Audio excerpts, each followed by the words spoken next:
Jurgita, noriu paklausti, ką tu patartum tokiom moterim, kurios bijo žengti žingsnį, bijo atrasti save ir nori turėti daugiau, bet bijo?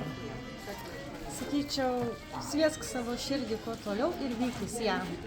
Nes baisiau yra likti ten, kur stovi ir nieko nedaryti, negu bandyti kažką naujo. Nes anapus komforto zonos slypi kažkas nuostabaus. Tavo svajonės. O svajonės reikia pildyti. Taip. Mes kiekvienas vertas turėti daugiau. Ačiū, Jurgita. Pafilmavot. Nu, Migle, labai noriu tavęs paklausti paprasto dalyko, ar ne? Dažnai sutinki daug moterų savo kelyje, kurios turi didelės baimės. Jos nori turėti daugiau, nori siekti daugiau, spindi jų akis, nori sau leisti daugiau, bet labai bijo. Ką tu patartum tokią moterį? Pirmą eilę nebijoti, o pradėti nuo mažiausio laiptelio ir lipti aukštyn.